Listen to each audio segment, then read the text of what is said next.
fraco. Sim, Arquimedes, o homem que dizem ter feito o mecanismo de Siracusa. Desculpa, de Siracusa, ele é de Siracusa. O mecanismo de Anticítera. Uma caixinha, lembra? Botãozinho, sistema solar e calendário. Deixa eu ver quando é que tem o próximo eclipse solar. A linha Sol, Terra e Lua com um botãozinho ficou alinhado. Vira do outro lado o calendário. Ah, dia tal, tal, tal. Inacreditável, né, cara? Ou então, qual vai ser a fase da Lua no dia tal? Aí bota o dia tal no calendário. Ah, tá aqui o calendário, achei. Botei na data certa. Aí tu vira. Ah, o Sol vai estar aqui, a Terra aqui, a Lua aqui. Então a galera da Terra vai enxergar a Lua na fase tal. Show. Sem problema.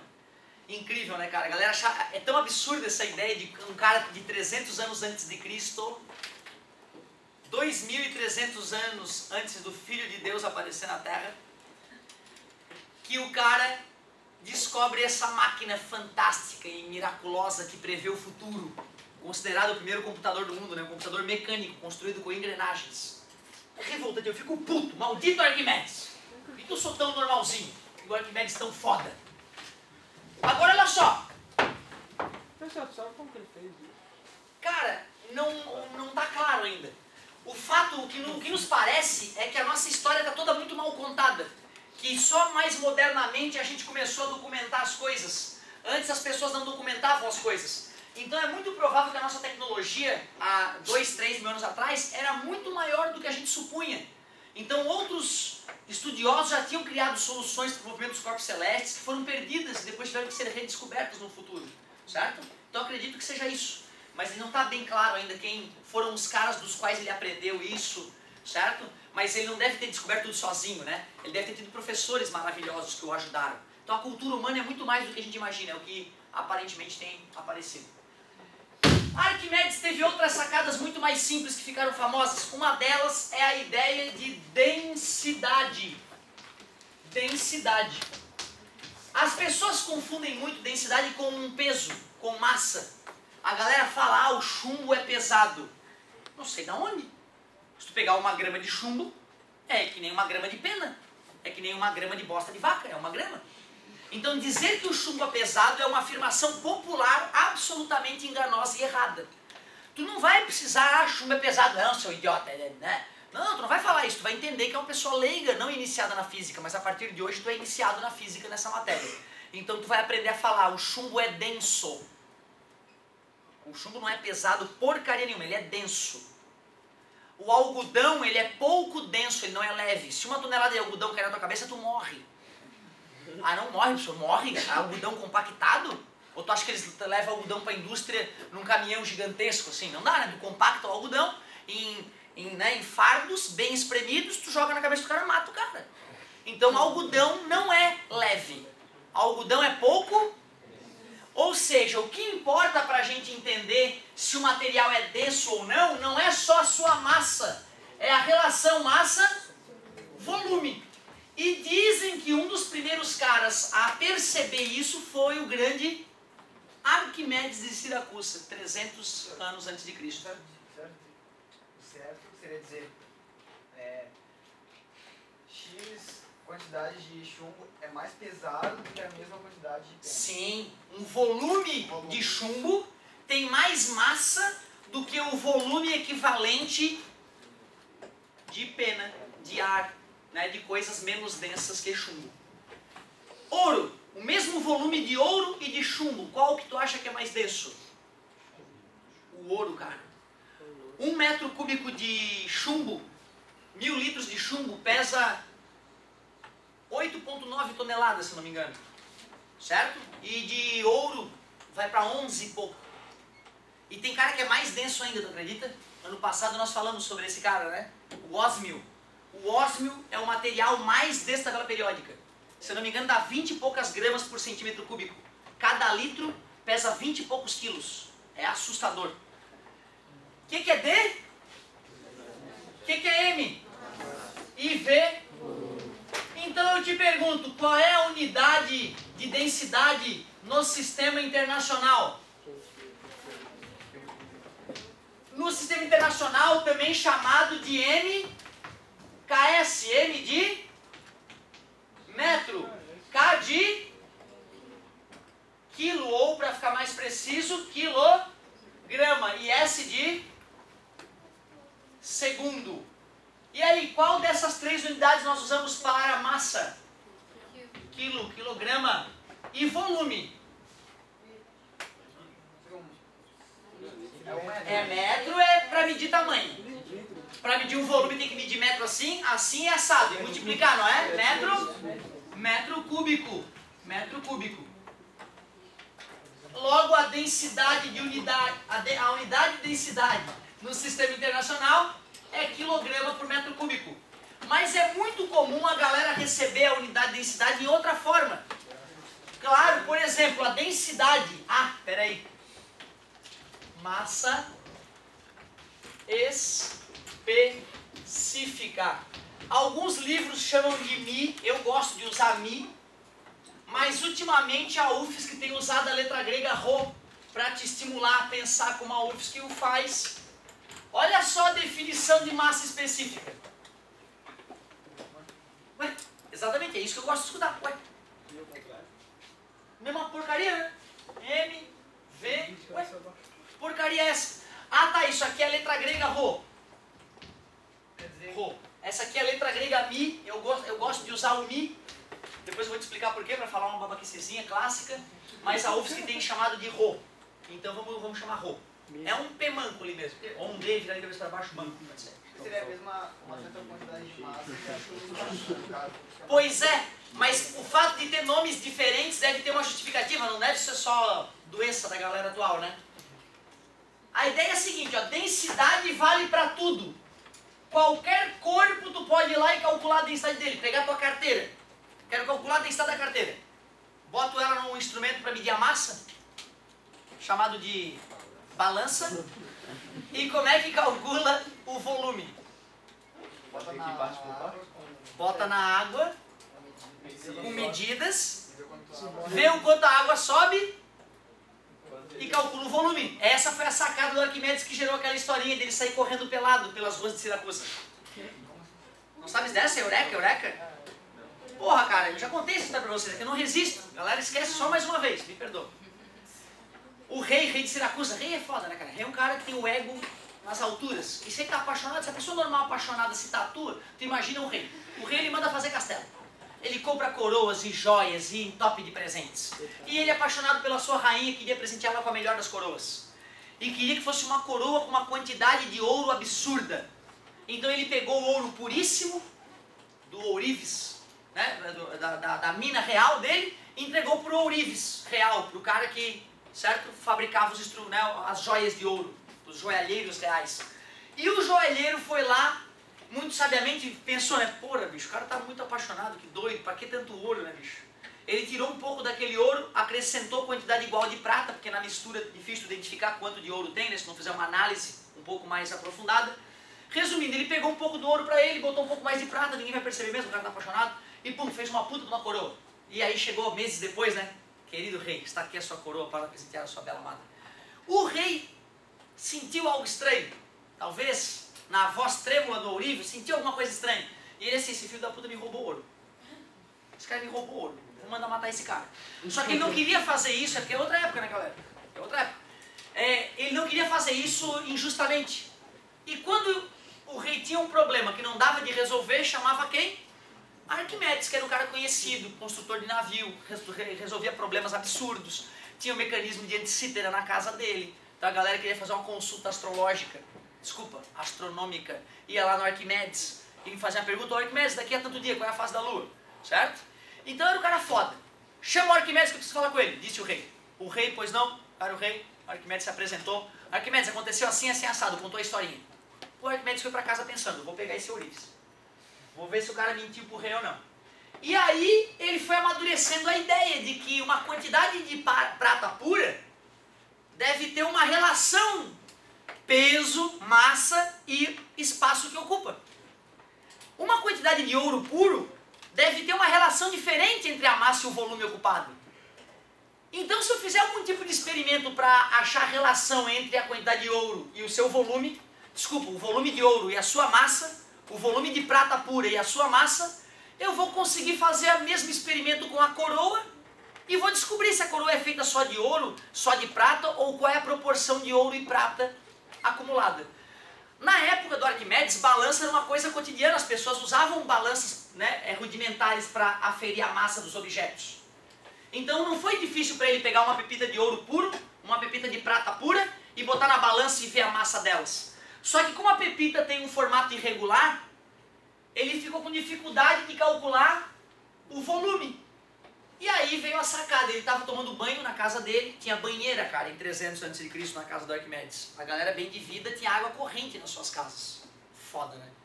E aí o Arquimedes disse que foi entrar na banheira. A banheira estava cheia de água. Na hora que ele colocou o corpo dele na banheira, ele escutou a água escorrendo e batendo no chão. E ali ele deu o insight, a sacada. Ele ficou tão excitado com a ideia dele de conseguir mergulhar os corpos na água e medir o volume pelo deslocamento da água, que ele saiu correndo pelas ruas de Siracusa pelado, gritando Eureka, Eureka, que na língua dele é descobrir. Chegou ainda, os guardas reais cobriram ele, né, para levar ele, não ia levar ele pelado até o rei, pelo amor de Deus. E aí ele, rei, descobri. E aí ele foi lá, mostrou a ideia para ele, no dia seguinte executou a ideia, mergulhou a pepita de ouro na água, viu o volume, pegou a massa, dividiu, achou o número que representava a densidade, só que não era em quilograma nem metro, tá? Porque metro é uma coisa mais moderna e quilograma é uma coisa mais moderna, certo? Era em uma unidade da época lá que eu não sei dizer qual é, certo? Beleza? Fez a mesma coisa com a pepita de prata e de ouro, achou as densidades dos dois, fez a mesma coisa com a coroa e viu que a coroa tinha menos ouro do que deveria ter. Ourives perdeu o pescoço.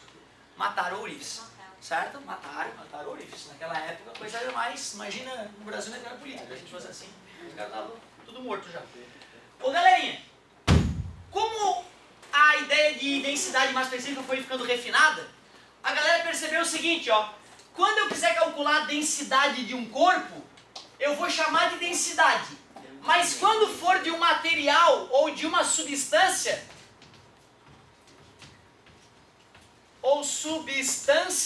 eu chamo de massa específica. Não entendi, professor. Tua cadeira. Se eu fosse calcular a relação massa-volume da tua cadeira, chamaria de densidade. Porque parte dela é de madeira, parte dela é de aço, parte dela é de espuma. Concorda comigo? Se eu quisesse fazer um experimento só com a parte metálica da tua cadeira, eu poderia dizer que é a massa específica do metal, a massa específica do aço. Resumindo, corpos que são constituídos de várias matérias ou são ocos por dentro, a gente chama de de densidade. Agora, se é ouro puro, aço puro, prata pura, água, gasolina, aí eu posso chamar de massa. Pode chamar, é obrigado a ser mais específico. Eu poderia, não é errado falar a densidade da gasolina, não é errado falar a densidade do aço. Mas quando tu fala massa específica, tu está sendo mais preciso, mais técnico. Agora, é errado falar a massa específica da cadeira, porque ela é feita de diversos materiais. Então é a massa específica da madeira, a massa específica da espuma, a massa específica do aço. A cadeira como um todo tem uma densidade. Frescura, na verdade, se tu for ver, né? Se tu for ver, é uma gotinha de frescura. Se eu pegar e dividir a massa e o volume específico de cada coisa que compõe a cadeira, e depois somar, vai dar a mesma coisa que a densidade? Tipo, massa e volume... Só somar, não. Só somar se fossem quantidades iguais de cada um deles. É, a mesma... Ou seja, como tem menos espuma, por exemplo, do que aço, então a densidade tende a se aproximar mais da do aço, quando tu for fazer a densidade total. Ou seja, não é só somar. Inclusive, o que tu estás falando é uma questão, a mais bonita da prova é assim. Eu vou lá e falo, usando 30% em volume de um líquido de densidade tal, misturando com 70% em volume de outro líquido de densidade tal, calcule a densidade final. É uma das questões da prova que eles me perguntando ali, que legal. Vamos chegar lá. Mas vamos daqui a pouquinho a gente chega lá. Quais são as 3 questões mais idiotas sobre essa parte aí que dá pra perguntar? Qual é a densidade? Te dou os 2 outros? Qual é a massa? Pelo amor de Deus, tá dividindo, passa. Tá multiplicando, passa. Matemática básica, tranquilo. O mais apimentado vai ser a questão que eu vou exemplificar antes, de tentar ludibriar vocês treinam e rebentam. E o perigo, então, é a unidade, cara. Putz, transformação de unidade rebenta a galera nessa parte. Claro que eu já deveria supor que tu sabe. Mas eu vou te ensinar, entre aspas, né? Vou fazer como se fosse do zero. Informações de unidades. É a única coisa, ao meu ver, que pode te pegar nesse começo. Vamos lembrar do sistema métrico decimal? Sistema métrico decimal. Métrico porque começa com o metro. Metro, galera, um dia o cara falou, isso aqui é um metro. E a galera gostou tanto da ideia do cara, e ele usou uma régua bonita na casa dele lá com metro, que a galera depois, cara, deixa eu ver quanto é que é esse teu metro aí. Deixa eu pegar uma madeira, botar do lado desse teu metro, quero marcar, quero levar pra minha casa esse metro também. E assim as pessoas foram fazendo, e até hoje tem um metro original no Museu de Sèvres, na França. Tem um metro lá original. A barra que foi usada pela primeira vez para definir o que era um metro. E é assim que surgiu o metro. Certo? Que loucura, né, cara? Que viagem. Como ir lá na França e medir quanto é que é um metro para regular um metro no Brasil aqui, fazer uma fita métrica no Brasil, dá trabalho. Aí a galera do laboratório descobriu uma outra forma de definir o que é um metro. Hoje a gente define um metro a partir da velocidade da luz. É o quanto a luz anda em 1 sobre 300 milhões de segundos. Certo? A gente faz uma experiência no laboratório usando luz e define em laboratório quanto é que é um metro, para não sair na França mais. Mas tu vê, a ideia de metro nasceu de um padrão que até hoje está no Museu Francês. Metro, 10 vezes menor. Decímetro, 100 vezes menor. 1000 vezes menor. Pela madrugada, é só mudar a vírgula do número, como quem pula de uma letra para outra na tabela. Para passar de metro para milímetro, 3 pulos da vírgula para a direita. Toim, que é o mesmo que multiplicar por 1000. Beleza? 10 vezes maior, decâmetro. 100 vezes maior, hectômetro. 1000 vezes maior, quilômetro. Beleza, galerinha? Da mesma forma que eu fiz para metro, eu poderia fazer para grama, para litro, para segundo, para reais, para pessoas, objetos, coisas. Na minha festa, vou dar uma festa de aniversário quando eu fizer 40 anos, eu vou convidar 1 quilo pessoas. 1000 pessoas eu falei, e está acabado, não é uma piada, é fato. Quilo significa 1000 vezes.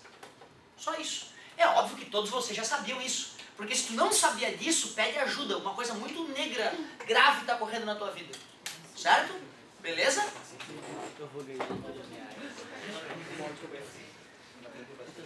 Eu fiquei puto. Quando eu percebi que milímetro era 1000 vezes menor, eu fiquei puto, porque eu tive que decorar isso quando criança. Certo? 1000, decorar, não tem que decorar nada. Só o hecto tem que decorar, né? Porque até uma década tu sabe que é 10 anos. Então um decâmetro vai ser o quê? 1 bilhão de anos. Fica à vontade aqui. Vai chegar já. Não vai chegar já nada. Tranquilo? Te ensinei como é que transforma qualquer unidade derivada do metro, da grama, do litro, do segundo e qualquer outra, exceto, muita atenção, hein? Muita atenção. Ó, já que eu te ensinei essas clássicas, agora eu vou te ensinar outras diferentes. Unidades de área. O que aconteceu agora, meus amigos? Virou ao quadrado. Como assim virou ao quadrado? Como é que eu transformo de metro quadrado para milímetro quadrado? Quero ver se está desligado. Dá 6 pulos com a vírgula. Ótimo, era isso que eu queria escutar. Antes era só 3 pulos, né? 1, 2, 3. Agora é 2 vezes isso. 1, 2, 3, 4, 5, 6. Antes era dividir por 1000, né? Agora, para passar de 1 metro quadrado para 1 milímetro quadrado, tem que dividir por 1000 ao quadrado, por 1 milhão. 6 pulos da vírgula. Tudo bem para vocês? Dividir não, né? Eu estou pulando com a vírgula para a direita, né? Pelo amor de Deus. 1 metro quadrado é 1 milhão de milímetros quadrados. Tudo bem para vocês? Agora que eu te ensinei como é que se transforma áreas, eu vou aproveitar o embalo e vou te ensinar. Até parece que eu tenho essa capacidade, né? Eu estou te contando como é que é, né? É tu que talvez tenha a capacidade de aprender. Eu não tenho a capacidade de ensinar. Importante reconhecer isso. E agora? Volume. E aí? Cada pulo da tabela? Meu Deus! Como é que divide, como é que passa de decímetro cúbico para quilômetro cúbico?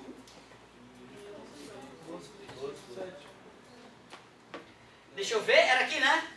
1, 2, 3, 4, 5, 6, 7, 8, 9, 10, 11, 12. Eu dou 12 pulos com a vírgula para a esquerda. Pular com a vírgula para a esquerda é dividir o número, né? Dividir um número por 1 seguido de 12 zeros. Milhão é 6, bilhão é 9, trilhão. Para passar de decímetro cúbico para quilômetro cúbico tem que dividir por 1 trilhão. Mas relaxa, né? Já tu não vai fazer essas divisões no assim, né? Trilhão, senão eu te bato. Eu vou te agredir. Vou dar porrada. Não, tu entende o que eu digo? Eu vou te agredir. Eu comi merda hoje de manhã, desculpa. Ó, tu imagina, vai dizer que não dá vontade de bater com o gato morto até miar, cara. Eu quero fazer essa divisão aí, né? O cara bota aqui a chave e bota aqui o número, vou dividir. Porra, cara, eu vou ficar puto. Né? Na verdade, galera, se eu tenho 2 decímetros cúbicos e quero passar para quilômetro, não era? Eu só faço assim, ó. 2 vezes 10 na menos 12. Beleza? É 10 na menos 12, acabou. Tu imagina eu botar 0,0000 infarto antes de terminar. Tá? É 2 vezes 10 na menos 12. Aceita-se que isso aqui é dividir por 10 na 12? Né? Porque é o menos, não é? Propriedade da potenciação. Eu poderia escrever como 2 dividido por 10 na 12. E 10 na 12 são 12 zerinhos. Beleza. Cara, tu vê, eu tô fazendo a toque de caixa, porque, né, vocês estão aqui porque já viram isso. E não adianta ficar repetindo. Tu tem que botar a bunda na cadeira e fazer exercício. Não tem essa. Não tem essa. Deixa eu passar a tua tarefa. Quanto tempo eu tenho? Meu Deus, e tarefa! É o que eu preciso.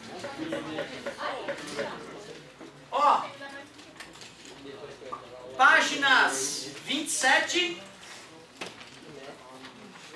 Dá pra fazer a 28 e a 29. Páginas da 27 a 29.